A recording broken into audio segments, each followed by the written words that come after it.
가정에서 예배드리시는 분들도 현장에서 예배드리시는 것처럼 마음과 정성과 뜻을 다하여 주님께 예배로 나가겠습니다. 모두 자리에서 일어나실까요? 우리 기도하심으로 주님께 예배로 나갑니다. 하나님은 영이시니 예배하는 자가 영과 진리로 예배할지니라. 아멘. 전능하사 천지를 만드신 하나님 아버지를 내가 믿사오며 그 외아들 우리 주 예수 그리스도를 믿사오니 이는 성령으로 잉태하사 동정녀 마리아에게 나시고 본디오 빌라도에게 고난을 받으사 십자가에 못 박혀 죽으시고 장사한 지 사흘 만에 죽은 자 가운데서 다시 살아나시며 하늘에 오르사 전능하신 하나님 우편에 앉아 계시다가 저리로서 산자와 죽은 자를 심판하러 오시리라.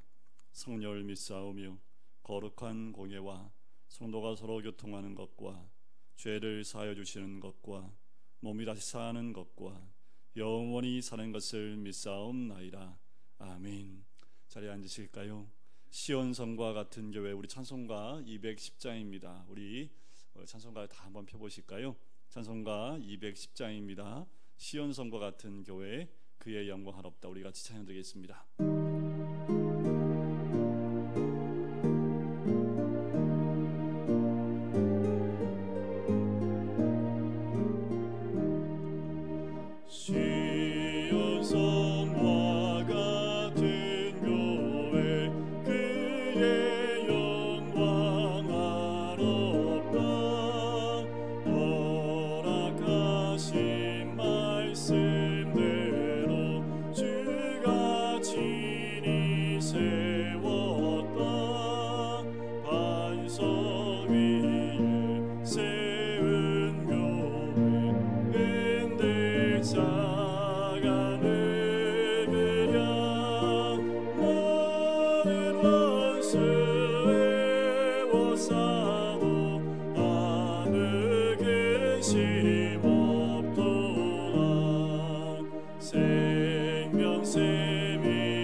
시온성과 같은 교회가 우리의 교회인 줄 믿습니다. 아버지 하나님, 코로나로 인해서 함께 예배드리지 못하지만 우리가 같은 마음을 가지고 있는 자리에서 하나님께 예배로 나아갑니다. 우리의 마음과 정성과 뜻을 다하여 드리는 예배, 주님이 기뻐하시는 예배, 영광 받아주시는 예배 될 수 있도록 인도해 달라고, 더 나아가서 이 땅 가운데 거짓과 또한 이 땅에 또한 하나님을 거부하고 하나님을 대적하는 모든 어둠의 영들이 이 땅에서 사라질 수 있도록 아버지 하나님, 오직 주의 나라가 우뚝 설 수 있는 이 나라와 민족이 될 수 있도록 속히 코로나가 이 땅 가운데서 종결되어지고 사라질 수 있도록 인도해 달라고, 또 이 코로나로 인해서 하나님 교회를 공격하는 모든 눈길들과 손길들과 그 악한 모든 것들을 제거해 달라고 우리 시간에 같이 한 목소리로 기도하시겠습니다. 사랑해 주님 감사합니다. 아버지 하나님, 오늘도 축복합니다.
사랑의 주님, 주님을 예배할 수 있음에 감사합니다. 주님을 찬양할 수 있음에 감사합니다. 여전히 함께 예배드릴 수 없고 한 자리에 모일 수 없지만 우리가 있는 그 자리에서 그래도 주님을 찬양하며 예배할 수 있게 해주심을 감사합니다. 어느 곳에 있든지 우리의 마음이 하나가 되게 인도해 주시고 마음과 중심을 다하여 주님께 올려드리는 복된 예배 될 수 있도록 아버지 인도하여 주시옵소서. 특별히 이 나라와 민족을 불쌍히 여겨주시고 코로나로 인하여 전국이 아버지 하나님 대유행 가운데 놓여있는 가운데 있습니다. 하나님, 그 모든 것이 교회로 통해서 이루어졌다라는 아버지 하나님 이런 소문들로 인하여 아버지 교회가 아버지 생각지 않은 어려움 가운데 있습니다. 주님, 이 땅이 주의 것이로되 아버지 어둠의 영들이 주의 나라와 하나님을 거부하는 일들이 일어나지 않도록 이 땅을 불쌍히 여겨 주시옵소서. 또한 거짓된 것, 아버지 하나님 잘못된 것 가운데 이 나라가 넘어가지 않게 인도해 주시고 주의 정의와 공의가 살아있는 이 나라와 민족이 될 수 있도록 축복하시고 인도하여 주시옵소서. 더불어 코로나가 아직도 아버지의 대유행을 타고 많은 자들 가운데 퍼지는 가운데 있습니다. 우리 모든 그리스도인들을 붙잡아 주시고 막아 주시고 아버지 하나님 그 전염병에 노출되지 않도록 또한 이 땅 가운데서 그 전염병이 사라질 수 있도록 성령의 불로 태워 주시옵소서. 아버지 바라고 원하는 것은 그 코로나로 인하여 하나님의 가지치기가 교회를 향하고 있고 또한 우리 성도들을 향하고 있는 것을 우리 모두가 깨닫게 인도하여 주시고 어떠한 상황 가운데도 믿음에 흔들리지 아니하는 우리 모든 성도 될 수 있도록 축복하시고 인도하여 주시옵소서. 아버지 하나님, 이 땅 가운데 거짓과 술수와 아버지 하나님 어둠 가운데 획책하고 있는 모든 것들이 있다면 만천하에 드러나게 인도하여 주시고 이 국민이 그 거짓에 흔들리지 아니하며 넘어가지 않도록 아버지 붙잡아 주시길 간절히 소원합니다. 이 땅이 선교사님들 통하여 피를 흘리며 순교한 땅이오니 이 땅을 끝까지 붙잡아 주시고 주의 그루터기들이 살아남아 이 땅 가운데 복음이 더 전파되어지며 나눠지는 놀라운 은혜를 누릴 수 있도록 축복하시고 인도하여 주시옵소서. 차별금지법이라고 하는 학법이 아버지 국회에서 통과하려고 하는 가운데 있습니다. 주님께서 막아주시고 다시는 그런 학법들이 이 땅을 아버지 덮지 못하도록 성령께서 막아주시고 인도하여 주시옵소서. 우리 모든 성도가 이 마지막 때에 깨어 눈물로 기도하며 무릎으로 기도할 수 있도록 축복하여 주시옵소서. 감사드리며 예수 그리스도의 이름으로 기도드립니다. 아멘.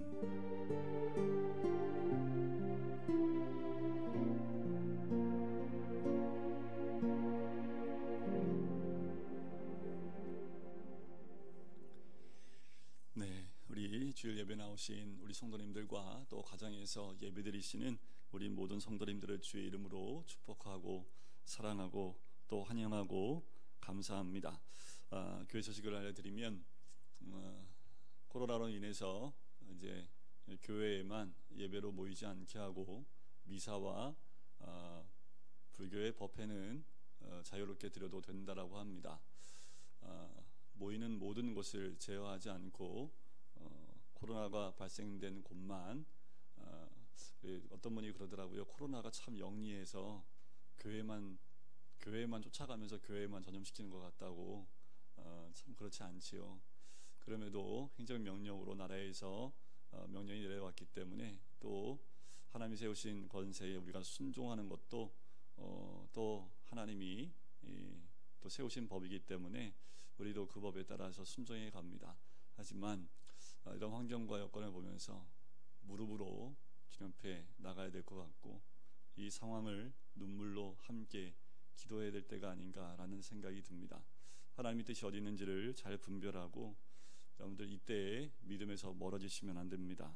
신앙에서 멀어지시면 안 됩니다. 전국의 많은 교회들이 이런 코로나로 인해서 믿음에서 멀어지는 영혼들이 굉장히 많습니다. 우리 교인들만큼은 성도들만큼은 언론에 의해서 쫓아가지 마시고요. 교회가 코로나를 전파하는 온상지가 아닙니다. 교회도 코로나가 외부에서 들어왔지 코로나를 전파하는 곳이 아닙니다.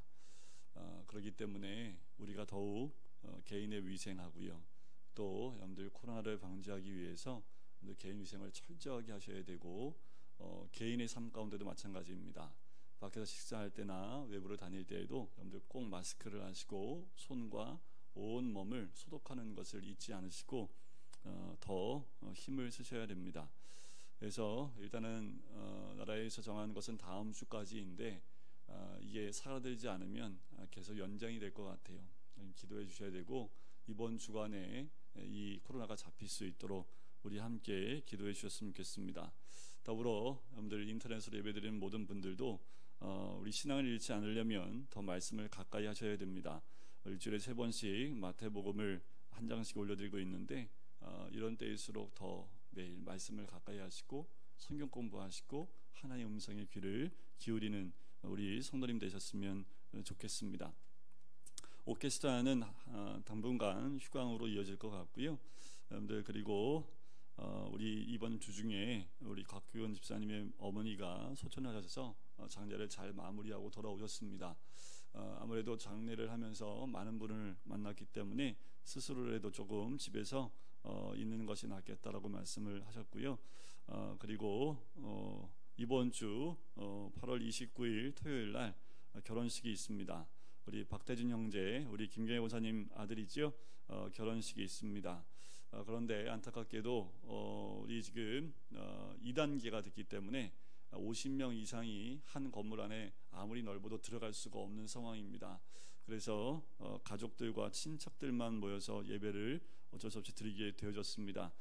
그래서 여러분들, 우리가 함께 할 수 없고, 저는 이제 예식에 기도하러 가지만 여러분들 축하해주고 싶으신 분들은 제가 주보에 축의금 계좌번호를 올려드렸습니다. 그리고 인터넷에서도 지금 교회 소식에도 우리 축의금 계좌번호를 올려드렸으니까요, 여러분들 그렇게 축의금을 하시고 마음으로 함께 기도해 주셨으면 좋겠고, 올해 결혼을 준비했던 많은 쌍들이 이 코로나 때문에 굉장히 힘들어합니다. 태준 형제도 찾아왔었는데 굉장히 많이 힘들어해요. 이게 3단계로 넘어가면 10명 이상이 들어갈 수 없게 됩니다. 그러면 아예 결혼식 자체가 힘들어지기 때문에 3단계로 넘어가지 않도록 기도해야 될 것 같고요. 이 부부들이 이 결혼해야 될 남녀가 너무도 힘들어하고 있습니다. 여러분들 함께 기도해 주시고, 이게 남의 일이 아니지요. 또 예식이 잘 마무리될 수 있도록 여러분들 함께 기도해 주셨으면 좋겠습니다. 오늘 함께 나눈 말씀을 같이 보실까요? 함께 나눈 말씀은 로마서 1장 17절 말씀입니다. 말씀 다 찾아보실까요? 오늘은 특별히 로마서 전체를 함께 공부할 시간입니다. 여러분들 집에서 예배드리신 분들도 성경책을 딱 펴놓으시고 1장부터 한 장씩 한 장씩 빠르게 보면서 로마서 전체를 함께 공부할 텐데요. 여러분들 함께 보시면서 로마서가 어떤 거고 또 어떤 내용인지를 오늘 예배 말씀을 통해서 함께 공부해보고 또 예배를 드리도록 하겠습니다. 17절 말씀입니다. 제가 봉독해 드릴게요. 복음에는 하나님의 의가 나타나서 믿음으로 믿음에 이르게 하나니 기록된 바 오직 의인은 믿음으로 말미암아 살리라 함과 같으니라. 아멘. 로마서 안에 숨어있는 메시지가 전부 복음에 관한 것입니다. 로마서에 나와 있는 모든 장마다 이 복음에 대해서 설명하고 있고, 복음이 무엇이며 또 복음으로 어떻게 살아가는 것인지를 적고 있는 그 서신이 이 로마서이지요. 저번 주에 나왔던 것처럼 이 로마서 때문에 너무나 많은 우리 신앙의 선배들, 믿음의 선진들이 회심했는지를 보았습니다. 어거스틴, 루터, 칼빈, 존 웨슬리, 그 이외에 수없이 많은 믿음의 선배들이 이 로마서를 통해서 회심을 했지요. 로마서의 내용을 보면 이미 로마서가 기록될 즈음에 많은 이들이 칭찬과 존경을 받고 있던 교회였음을 우리는 알 수 있습니다. 이미 사도 바울이 편지를 썼다라는 것은 로마에 칭찬받는 건실한 교회가 세워졌다는 것을 알 수 있지요. 특별히 이 로마서를 사도 바울이 쓴 이유가 뭐라고 그랬던가요? 1장 11절에 보면 그들을 견고하게 하려는 사도 바울의 마음이었다라고 말씀을 드렸고요. 또 하나는 로마서 15장 22절부터 24절에 보면 에베소의 3차 선교여행 때 에베소에서의 2년 이상 가졌다는 그 목회를 통해서 많은 그 목회 성과와 또 그 주변에 많은 영향력을 끼치게 됩니다. 이제 선교 장소를 옮겨갈 필요성을 느끼게 되지요. 그래서 옮겨야겠다 생각을 하고 바라보는 곳이 서버나라는 곳입니다. 즉 스페인을 의미하고요. 그래서 사도 바울은 안디옥 교회와 같이 전도 활동 기지가 필요했습니다. 저 서버나로 가려면 안디옥 교회가 나를 선교지로 보내주는 것처럼 선교의 근거지가 필요하다라는 거지요. 그래서 24절 끝에 보면 이렇게 나와요. 너희가 그리로 보내주기를 바람이라 라고 얘기가 나오지요. 바로 로마 교회가 안디옥 교회가 했던 그 역할을 감당했으면 좋겠다라고 이야기를 하고 있는 겁니다. 그런데 로마서 15장 30절 뒷부분을 보면 로마로 가기 전에 먼저 유대를 방문할 텐데 어려움이 있겠다. 불길한 징조가 있으니까 나를 위해서 기도 좀 해달라라고 부탁을 합니다. 그것이 30절과 31절에 나오는데 그 가운데 이런 말씀이 있습니다. 유대에서 순종하지 아니하는 자들로부터 건짐을 받게 하고 또 예루살렘에 대하여 내가 섬기는 일을 성도들이 받을 만하게 하고라는 이 기도의 제목을 내요. 결국 어떻게 됩니까? 로마에 가긴 가는데 주 예수의 신분으로 실스랑에 묶여서 로마 교회로 또 로마로 향하게 되는 거죠. 자, 로마서는요 핵심 단어가 몇 개 있습니다. 그 중에 3개가 있는데 의, 구속, 화목제물이라는 3개의 단어가 이 로마서의 핵심 단어입니다. 하나님의 의, 성도의 구속, 화목제물 대신 예수 그리스도, 이것이 로마서의 가장 중요한 단어들입니다. 우리가 이미 봤던 1장 2절에 보면 이렇게 나와요. 이 복음은 하나님이 선지자들을 통하여 그의 아들에 관하여 성경에 미리 약속하신 것이라. 자, 복음의 핵심이 뭐라고요? 약속을 따라 세상에 오신 아들이라는 것을 일단 1장부터 자신을 소개하고 안부 인사를 하는 그 순간부터 먼저 전제로 하고 있다는 겁니다.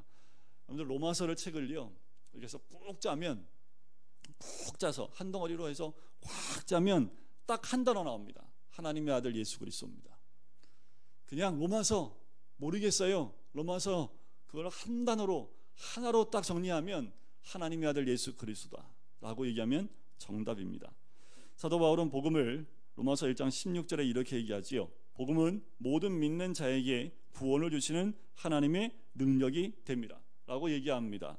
복음이 능력이 될 수 있는 건 뭘까요? 17절에 의하면 복음에는 뭐가 나타나요? 하나님의 의가 나타난다 라고 얘기하지요. 이 복음에 나타난 하나님의 의가요 인간을 의롭게 하기 때문에 누구든지 하나님의 의를 믿는 자는 구원에 이른다라고 얘기하는 거예요. 그것이 바로 3장 21절 이후에 또 한 번 반복됩니다. 자, 1장 17절에 나오죠. 그리고 3장 21절 이후에 또 반복이 돼요. 그럼 그 사이에 어떤 내용이 있을까요? 그 사이에 있는 내용은요, 왜 인간들에게는 자신들의 의가 아닌 하나님의 의가 필요한지에 대해서 나옵니다. 1장 18절부터 3장 20절까지 내용이 그거예요. 하나님의 의가 왜 필요한지. 자, 하나님의 의를 믿는 자는 자신이 불의한 존재이고 하나님의 심판이 마땅하다는 것을 인정하는 사람이 하나님의 의를 믿는 사람입니다. 그 내용이 바로 그 사이에 나와 있다는 거죠. 샌드위치 구조예요. 사도는 하나님의 의가 구원의 능력이 됨을 선포하고요, 2장이 넘어가면 그 누구도 하나님의 의를 통하지 않고서는 구원에 이를 수 없음을 말하기 위해서 인간의 모든 죄, 불의를 설명합니다. 결국 하나님의 진노는요, 불의한 세상에 하나님의 공의에 대한 정당한 조치라는 것을 설명을 합니다. 이방인은 왜 죄인입니까? 양심을 가진 죄인입니다. 양심이 있는 자로 죄를 범하는 존재들이고요, 유대인은요 율법이 있는 자로 죄를 범하는 존재들이다 라고 설명을 해요. 유대인도 이방인도 다를 바 없이 다 하나님의 진노 아래 있는 존재일 수밖에 없다라는 것을 2장에 이야기하고 있는 거지요. 3장 4절에 보면 거기에서는 사람은 다 거짓되었다라고 선언합니다. 따라서 세상에 의인이 없고요, 오직 죄인만 있을 뿐이다 라는 것을 시편 말씀을 인용하면서 3장 10절부터 18절에 강조하고 있어요. 다 죄인이라는 겁니다. 이 땅에 있는 모든 인간은 죄인일 수밖에 없음을 시편 말씀을 인용하여 설명하고 있지요. 그런데 유대인들이 율법을 오해했다라고 이야기를 해요. 그것이 3장 19절과 20절에 나오는데, 율법의 역할이 뭐라고요? 율법의 역할은 딱 하나입니다. 죄를 깨닫게 하는 기능이라는 거예요. 율법은 인간을 의롭게 할 수 있는 능력이 있는 것이 아니라고 선포를 합니다.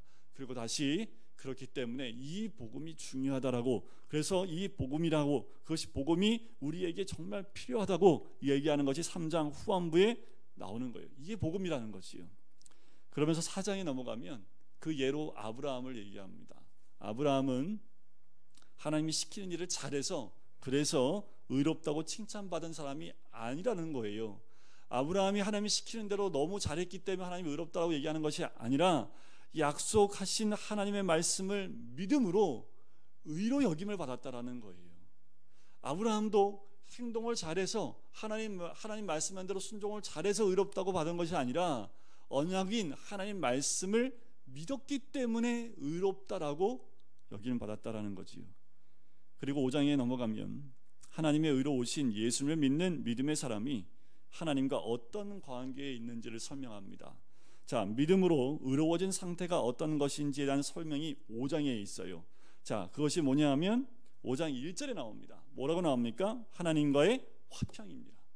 바로 믿음으로 하나님 관계가 회복된 신자들, 의로 회복해진 자들은 하나님과 화평한 관계 가운데 들어간다는 거지요. 성도는 믿음을 말미암아 내 영광이 아닌 하나님의 영광으로 인해서 즐거워하는 자들이다라는 거예요.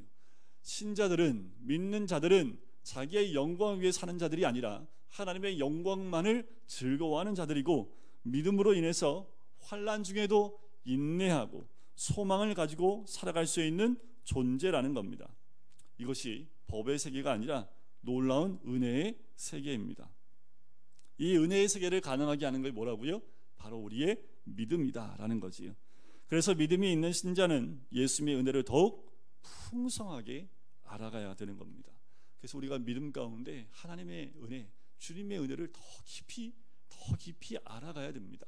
그 은혜를 알면 알수록 은혜의 깊이 가운데 들어갈 수 있기 때문이지요. 그런데 이 은혜는요, 인간의 불의한 죄의 현장에서 더 풍성하게 드러나지요. 그렇죠. 여러분들, 죄가 많은 사람일수록 하나님의 은혜가 어때요? 더 많아질 수밖에 없는 거지요. 그것이 5장 20절에 이렇게 나옵니다. 죄가 더한 곳에 은혜가 더욱 넘쳤나니라는 말로 표현하고 있지요. 그래서요, 5장 12절 이후 단락에는요, 한 사람으로 인해 들어온 그 한 사람이 누굴까요? 아담입니다. 죄와 그 결과를 설명하는 것으로 5장 12절 이후에는 설명을 합니다. 사도는 이렇게 반복해서 인간의 죄를 지적하고 설명을 해요. 자, 여기서 우리가 한 가지 주의해서 읽어야 될 것이 있습니다. 그게 뭐냐면, 사도가 1장부터 4장까지 그 앞에서 복음을 이야기하기 위해서 앞에서 말한 죄를 말하는 것은요, 왜 인간은 하나님의 의가 나타나지 않으면 안 되는 존재인지를 말하기 위해서 1장과 2장, 3장을 통해서 죄를 언급한 겁니다. 5장에서 다시 죄에 대해서 언급하면서 무엇을 얘기하냐면, 인간이 사망에 이르렀음을 말하는 것, 죄로 인해서 사망에 이를 수밖에 없는 그것을 말하는 것은 예수 그리스도의 은혜의 풍성함을 드러내기 위함이에요. 자, 우리가 로마서를 읽으면서 어려운 게 뭐냐면, 앞에도 죄를 얘기하고 있는데 복음 얘기하고 또 죄를 또 얘기를 해요.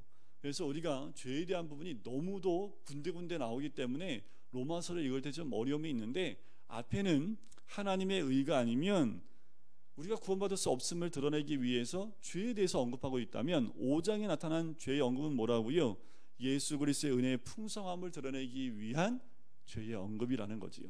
자, 6장에서는요, 하나님과 화목된 관계에 있는 성도는 죄에 대해 죽고 하나님에 대해 산 자라는 거예요. 그것이 6장 11절에 이렇게 나와요. 너희도 너희 자신을 죄에 대하여는 죽은 자요 그리스도 예수 안에서 하나님께 대하여는 살아있는 자로 여길지어다. 자, 이렇게 되었기 때문에요, 고의로 죄에 거할 수 없게 되는 거지요. 그래서 6장 1절에 보면 이런 말이 있는 거예요. 은혜를 더하게 하려고 죄에 거하겠느냐라고 사도 바울이 이야기하지요. 죄에 대해 죽고 하나님에 대해 산 자들은 하나님 앞에서 우리는 흙임을, 그냥 자신이 아무 가치 없는 흙임을 자각하는 과정 속에 있는 사람들이라는 거예요. 하나님에 대해서 늘 살아있는 자는 나는 죄로 죽을 수밖에 없는 단지 그냥 흙임을 내 스스로가 깨달아 알아가는 사람들이라는 거지요. 그래서 신자는요, 더 이상 죄의 종노릇하는 자들이 아니라는 거예요.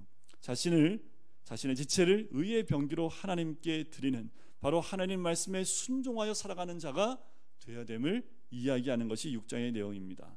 자, 신자가 더 나아가서 그래서 죄에 매이지 말아야 할 것을 이야기하는 것이 7장입니다. 7장에서는 무엇을 얘기하냐면, 남편이 죽어야 다른 남자에게 시집갈 수 있는 여인이 있다라고 그 비유를 설명을 해요. 즉 신자는 죄로부터 해방되어 예수께 속한 자로서 죄의 열매가 아니라 하나님을 위해 열매 맺는 존재라고 설명을 합니다. 그것이 7장 4절에 나와 있어요. 우리는 죄의 열매를 맺는 자가 아니라 하나님에 대하여, 하나님을 위하여 열매를 맺는 존재라고 7장에서는 설명을 합니다. 성경에서 죄란 하나님 절대 의존적인 존재로 지어진 인간이, 우리는 하나님만을 의지할 수밖에 없도록 만들어지고 창조된 존재인 우리가요, 자기 주장, 자아 숭배, 자아 실현, 자아 확장의 삶을 추구하는 것, 그것이 바로 죄라는 겁니다. 따라서 죄에서 해방된다는 것은요, 자기 자신에서 벗어나 자기 부인의 자리로 내려가는 것을 얘기해요. 이것이 바로 죄에서 해방된다는 겁니다. 죄에서 해방된다는 게 뭐라고요? 자기 부인의 자리로 내려가는 거지요. 그런데 안타까운 건 우리가 그리스도를 믿는 믿음의 사람에게 여전히 뭐가 발견이 돼요? 죄가 보인다라는 거예요. 예수 믿으면 죄에서 상관없고 이제 거룩한 자로 된 것처럼 생각을 하지만 예수를 믿는 사람들 가운데도 여전히 죄가 보인다라는 거지요. 그렇게 죄의 세력은 신자가 예수를 믿는다고 해서 사라지는 것이 아니라는 겁니다. 즉 예수를 믿는다는 것은 죄로부터 완전히 벗어난 존재가 됨을 의미하는 것이 아니라는 거예요. 그래서 7장에서는요 죄를 다시 한번 언급합니다. 그 이유는 믿음이 있는 신자 안에서 여전히 죄가 강력하게 역사하고 있는 실상을 보여주고 있는 거예요. 다시 그래서 7장에서요 또 죄가 나옵니다. 자, 그러니까 6장까지는 인류의 보편적인 죄에 대해서 지적하고요, 그래서 하나님의 은혜는 은혜로 해결될 수밖에 없다는 그 해결책을 기록하고 있는 것이라면, 7장은요 이미 죄의 문제가 해결받았음에도 불구하고 신자들 안에서 뭐가 꿈틀거리고 있어요? 죄의 문제들이 아직도 꿈틀거리고 있다는 것을 또 언급하고 있는 거예요. 그래서 사도는 7장 뒷부분에 가면 마음은 선을 원하는데 원하는 선을 행하지 않고 악을 행하는 것이 우리 믿는 자들의 실상이라고 지적을 하고 있는 겁니다.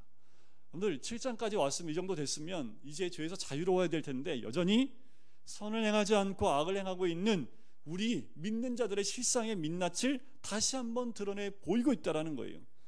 하지만 믿음은 신자로 하여금 자기 실상을 보게 합니다. 이게 믿음입니다. 7장에 넘어간 믿음은요 그 믿음으로 자기 실상을 보게 해요. 그래서 사도 바울이 뭐라고 고백합니까? 오라 나는 공고한 사람이로다. 이 사망의 몸에서 누가 나를 건져내리야 라고 고백을 하는 겁니다. 이게 믿음입니다. 믿음 있는 사람은 자기의 실상을 여실히 다 드러내고 있다는 거지요. 여러분들 이 고백은요 예수 그리스도로 말미암아 하나님께 감사할 수 있게 하는 거예요. 근데 내가 예수 믿으면 죄가 없으면 이제 죄에서 완전히 해방되었고 이제 죄에서 이제 더 이상 난 죄를 짓지 않는 존재가 됐다면 그 이후부터 예수 그리스도 이름으로 감사할 수 있을까요? 하지만 육을 입고 있는 우리 모두는 여전히 이 자기 실상을 보면 죄에 묶여 있는 것을 봐요.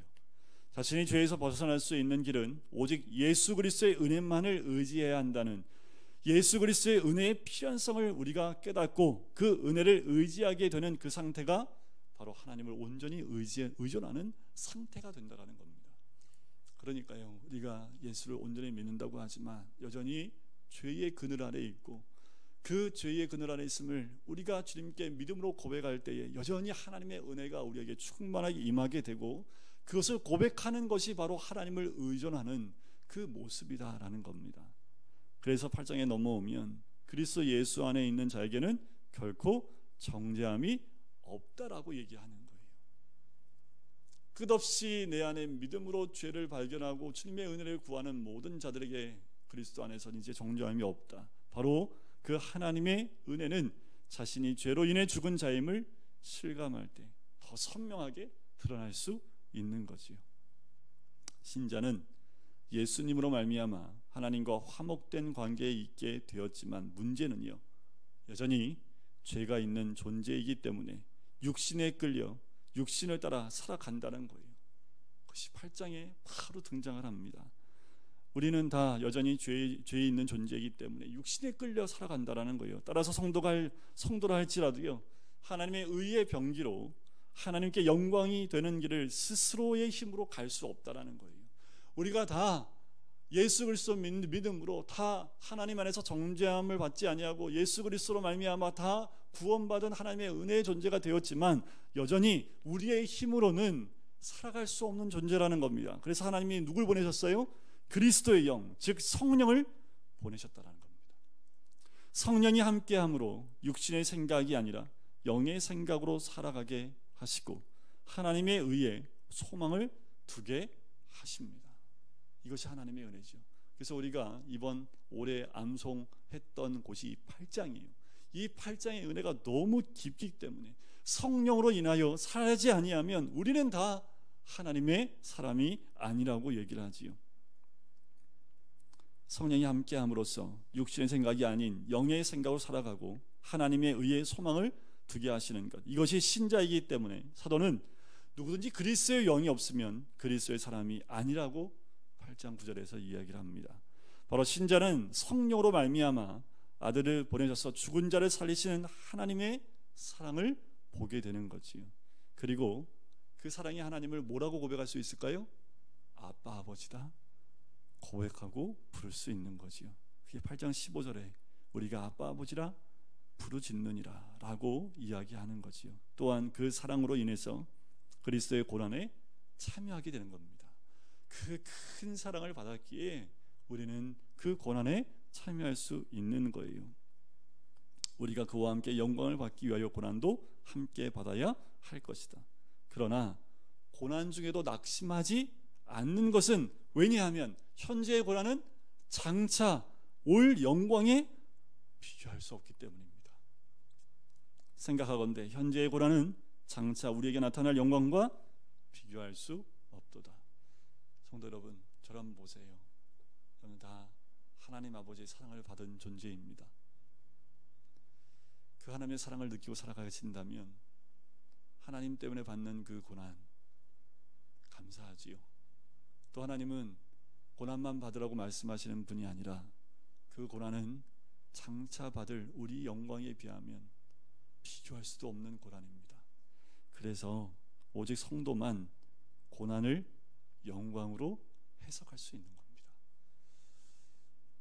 지금 우리가 함께 모여 예배드릴 수 없는 것이 고난 아닌 고난이라고 얘기하지만 앞으로 어떤 고난이 더 어떻게 닥쳐올지 모르겠습니다. 그런데 우리는 그 고난을 이겨낼 수 있어요. 왜요? 조금 있으면 주실 하나님의 영광을 우리가 알기 때문에, 그리고 우리의 사랑이신 하나님을 우리 아버지로 모시고 있기 때문입니다. 그러한 하나님의 사랑은 그 어떤 것으로도 끊어지지 않기 때문에 여러분, 하나님의 사랑이 있는 그 신자는요, 혼란이나 공고나 박해나 기근이나 적신이나 위험이나 칼, 그 어떤 것에서도 하나님의 사랑에 감사하며 그리스도로 기뻐할 수 있다라는 거예요. 그 어떤 것도 하나님의 사랑을 기뻐하지 못하게 할 수 없다라는 겁니다. 그 사랑에서 끊을 수 없다는 거지요. 바로 8장 39절에 이렇게 나오지요. 우리를 우리 주 그리스도 예수 안에 있는 하나님의 사랑에서 끊을 수 없으리라. 여러분들, 이 사랑에서 끊어주시면 안 됩니다. 어떠한 환경이 와도, 어떠한 적신이나 곤고나 위험이나 칼이 들어온다 할지라도 여러분들 하나님의 사랑에서 끊어질 수가 없습니다. 그 큰 사랑 가운데 하나님의 고난을 기뻐할 수 있다면 우리는 그 사랑에서 끊어질 수 없는 존재이지요. 자, 그리고 이제 9장으로 넘어가면요, 여기에는 하나님의 선택과 유기의 교리가 등장을 해요. 자, 이러한 신자는요, 자기 자신이 하나님을 선택해서 된 것이 아니라는 거지요. 우리가 하나님을 선택해서 된 것이 아니라 언약에 의한 하나님의 선택의 결과라는 거예요. 우리가 하나님을 믿는 것은요, 우리가 하나님을 선택한 것이 아니라 누가 우리를 선택한 거예요? 언약 안에서 하나님 우리를 선택해 주신 것, 그것을 구약에 있는 야곱과 에서의 관계로 설명합니다.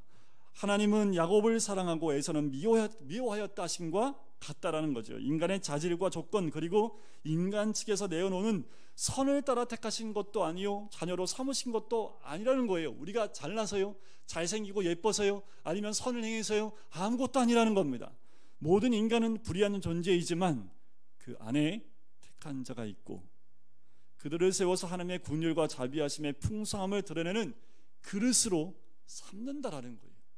그래서 9장에 토기장이 비유를 하십니다. 우리 하나님이 우리를 택하셔서 그릇을 삼는다는 거예요. 토기장이는 뭐예요? 많은 그릇을 만들지만 그 가운데 그 토기장이는 단 한두 개만 선택하고 나머지 다 깨어버립니다. 그 그릇이 하나님이 택한 남은 자지요. 그리고 이들은 이방인 중에도 있다라고 얘기하지요. 이처럼 신자는 끝까지 자신의 공로를 내세울 수 없음을 아는 사람이 신자이고 성도입니다. 우리가 믿음으로 구원을 받았지만 그것은 내 공로가 아님을 우리가 깨달아 하는 사람들이지요. 신자는 단지 하나님의 영광과 능력과 그분의 속성과 하신 일을 드러내는 그릇에 불과하다라는 거예요. 그것이 바로 성도입니다. 하나님의 영광, 능력, 그분의 속성과 하신 일을 드러내는 단지 그릇일 뿐이라는 거지요. 그래서 히브리서 기자가 믿음을 가리켜 이렇게 얘기했죠. 바라는 것들의 실상이요, 보지 못하는 것들의 증거다라고 얘기를 하지요. 신자 안에 들어있는 믿음은요, 하나님의 선물로 주어진 것입니다. 여러분들, 우리 믿음은 내가 가진 것이 아니라 하나님의 선물이라는 거지요. 근데 그 선물은요, 보이지 않는 하나님의 나라에 관한 것이기 때문에 눈에 보이는 실상이나 증거로 드러나지 않는다라는 거예요. 믿음만 있는 자들이 눈에 보이지 않는 것들을 진짜 있는 것처럼 보고 움직이고 인정하고 살아간다라는 거예요. 하나님 나라가 눈에 보이세요? 하나님 나라가 제주도에 있으면 제주도로 가면 되죠. 다 눈에 보이니까. 그런데 하나님 나라는 눈에 보이는 것이 아닙니다. 그런데 믿음이 있는 자는 보여요, 안 보여요? 보인다니까요. 어디서요? 믿음의 눈을 뜨면 하나님 나라는 보입니다. 믿음은 예수와 십자가의 그 필요성 앞에 납작 엎드려 항복하게 만드는 것, 그것이 바로 믿음이지요. 여러분, 믿음 있는 자들이 있는 곳이 하나님의 나라이고 믿음으로 그것을 바라볼 수 있는 것이 하나님의 나라인 줄 믿습니다. 따라서 예수 그리스도의 오심과 그분이 지신 십자가는 누가 참된 하나님의 백성인가를 가려내는 하나님의 일이었습니다. 하나님 백성은 아브라함의 유괴씨가 아닙니다. 이삭이에요. 이삭은요, 즉 하나님의 약속으로 선택받은 사람이라는 거예요. 그것이 로마서 10장의 내용입니다. 민족적 이스라엘은 하나님의 그냥 모형일 뿐이라는 거예요. 그 민족 자체가 하나님의 은혜에 선택된 하나님 나라 백성의 모형이라는 거예요. 이스라엘을 하나님이 선택한 것은 그들이 잘나서가 아니라는 겁니다. 이 신약시대에 예수님이 온 이 땅 가운데 있는 많은 자들 가운데 자, 이것이 하나님의 모형이다라는 것을 보여주기 위해서 이스라엘을 선택하셨다라는 거지. 이스라엘이 복음 앞에서 그렇기 때문에 버려지는 일이 생기게 되는 것이에요. 믿음이 아니면 안 된다라는 거지. 그래서 11장은 그렇다고 이스라엘을 모두 버렸다는 것이 아닙니다. 11장 1절에 보면 이렇게 사도 바울이 얘기하지요. 하나님이 자기 백성을 버리셨느냐? 그럴 수 없다라고 얘기하시죠. 이스라엘 안에도 하나님이 택하심을 따라 남은 자가 있다고 얘기합니다. 4절에 보면 바알에 무릎 꿇지 아니한 7,000명을 남겨두었다 하셨으니 라면서 구약 말씀을 딱 가지고 오지요. 그리고 이방 가운데에도 역시 택함 받은 사람들이 있다고 얘기합니다. 5절에 얘기하지요. 그런데 누가 하나님이 택하신 참 백성이냐는 것은 무엇으로 알 수 있어요? 주의 이름을 부르느냐 부르지 않느냐의 답이 있습니다. 그러니까 여러분들 매일 주의 이름을 부르십시오. 근데 이번 주에 제가 많이 울었어요. 뉴스에 사랑제일교회에 바리케이드를 치고 그곳에 있는 것을 방역하는 그 당국자들이 가서 수색을 하고 그 안에 있는 내용을 가지려고 오려고 할 때 그것을 막고 있는 성도들이 하나님 부르고 주여 부르는데 너무 가슴이 아픈 거예요. 그걸 왜 막고 있나? 거짓이 없으면 다 주면 되는데. 그런데 그 기사에, 그 영상에 하나님을 부르는 소리하고 주여를 부르는 소리가 나오는데 제가 너무 가슴이 무너지는 거예요. 이 땅에 있는 전국에 있는 많은 사람들에게 하나님의 이름을 욕되게 하는 것 같은 느낌이 드니까 너무너무 가슴이 무너지는 거예요. 그걸 왜 막아서 전국에 하나님의 이름을 이렇게 욕되게 하고 있나? 주의 이름을 그렇게 부르는 게 아니죠. 믿지 않는 자들에게 본을 보일 수 있는 주의 이름을 불러야 되는데, 주의 이름을 부른다는 것은요, 자기 영광을 추구하지 않는 것을 뜻합니다. 성령에 의해 자기의 이름을 잃은 자들, 즉 자기 부인의 과정을 통과하게 되는 자들이 자기 이름이 아닌 주의 이름을 부른다라는 거예요. 주의 이름을 부른다는 것은 다 내려놓는 것을 의미합니다. 내 것이 하나도 없다라는 것을 얘기하는 것이 주의 이름을 부르는 거예요. 성도는 그렇게 구원을 얻기 위한 수단으로 주의 이름을 부르는 것이 아니라, 왜 주님이 구원의 능력일 수밖에 없는가를 알았기 때문에 그 주의 이름을 간절하게 부를 수밖에 없는 거예요. 나를 위한 것이 아니라는 거예요. 이것이 하나님의 택한 남은 자이고 그리스도의 영이 함께한 참된 백성이라는 겁니다. 이제 신자는요, 하나님의 의로 구원받은 자로서 의의 정신을 세상에 나타내야 됩니다. 그것이 12장에 드러나요. 이제 믿음으로 그렇게 하나님과 함께하는 그 의로운 정신을 세상에 드러내는 것이 참다운 성도의 모습, 그것이 이웃사랑이고 그것을 몸으로 드리는 산제물이라고 얘기하는 것이 12장 전체의 내용입니다. 새 마음으로 사는 새 사람은 무엇으로 살아요? 성령으로 산다라는 거예요. 바로 그러한 마음으로 세상을 대하라는 겁니다. 그러면 세상 가운데 우리는 그리스도를 드러낼 수밖에 없는 거지요.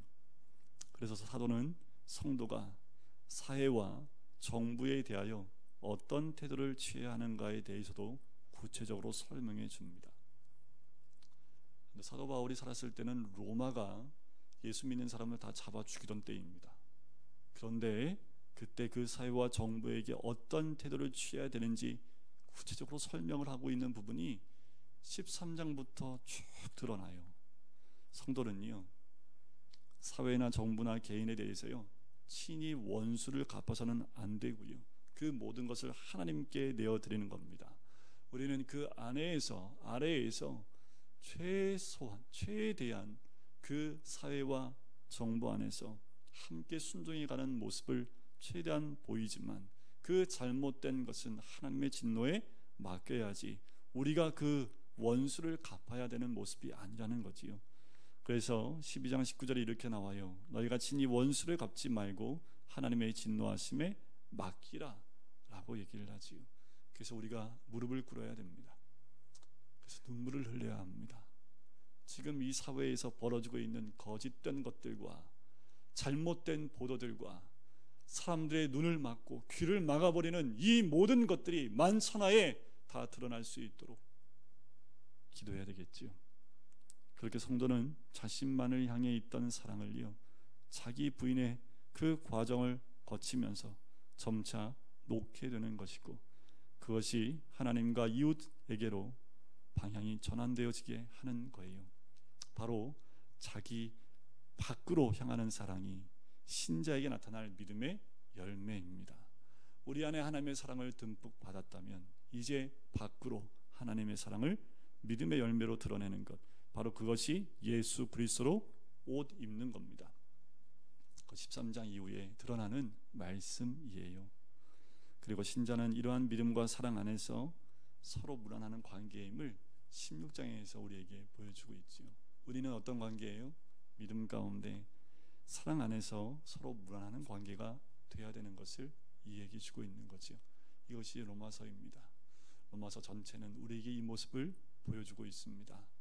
우리 매일의 삶 가운데 복음으로 사는 삶, 의인은 믿음으로 말미암아 살리라. 그 믿음으로 이 땅 가운데 참다운 성도의 삶, 그리고 세상 가운데는 그 사랑을 드러내 보일 수 있는 참다운 그리스도의 삶이 우리의 삶이 되어야 될 줄 믿습니다. 우리 시간에 같이 기도하실까요? 하나님, 복음으로 사는 삶이 무엇인지 이제 앞으로 이 로마서를 한 절 한 절 함께 공부할 때 더 깊이 들어가다 볼 텐데, 하나님, 우리의 힘으로 할 수 있는 것 아무것도 없습니다. 하나님이 부어주시지 않으면, 하나님이 인도하시지 않으면, 하나님의 사랑이 아니면 살아갈 수 없는 죄인들입니다. 아버지 하나님, 주님의 사랑이 아니면 이 땅 가운데 살아갈 수 없습니다.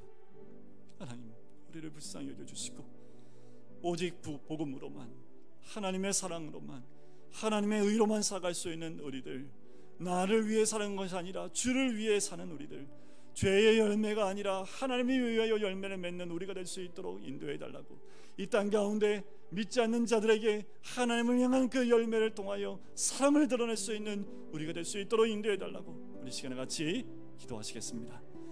사랑해 주님 감사합니다. 아버지 하나님, 주신 은혜를 보여주시면 감사합니다.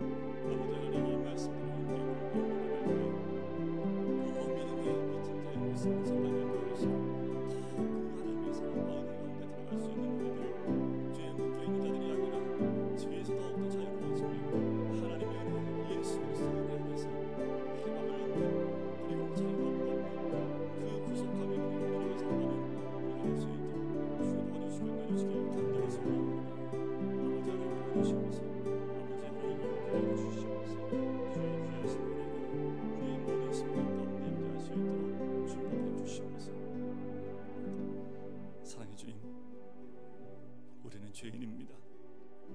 누구에게 손가락질할 수 있습니까? 누구에게 잘잘못을 이야기할 수 있습니까? 우리는 하나님 믿는 죄인입니다. 한순간도 주님의 은혜가 아니면 살 수 없는 죄인들입니다. 예수 그리스도 안에 있는 것이 참다운 하나님의 은혜이고 또한 구원임을 우리가 믿고 고백하오니, 늘 주님 안에 거하는 우리들, 우리의 이름이 아닌 주님의 이름을 부르며 진정한 주의 사랑 가운데서 하나님을 위한 열매를 맺는 우리가 될 수 있도록 인도하여 주시옵소서.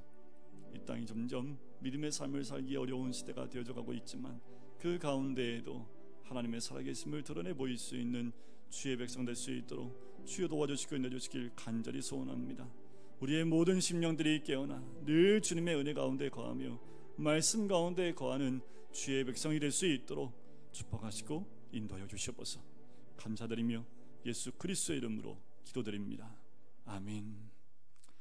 우리 시간에 찬송가 208장입니다. 내 주의 나라와 주 계신 성전과 피 흘려 사신 교회를 늘 사랑합니다. 우리 찬양 드리고 우리 기도함으로 예배를 마치겠습니다.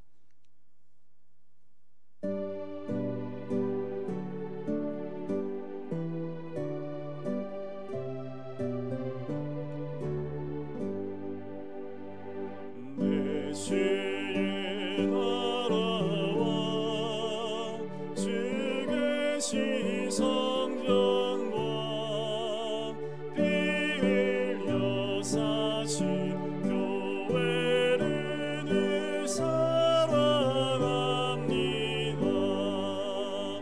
내 주의 교회는 전성과 같아서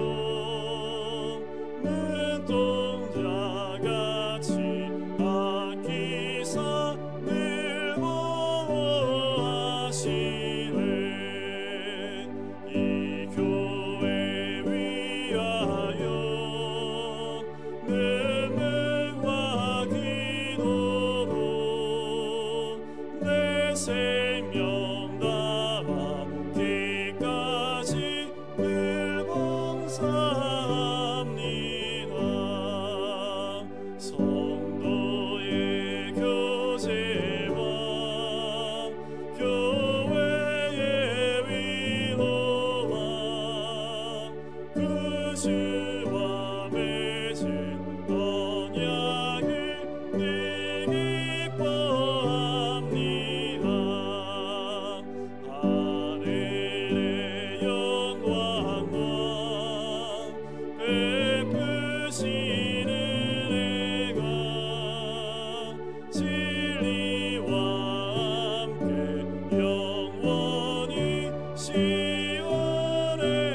기도하겠습니다. 사랑해 주님 감사합니다.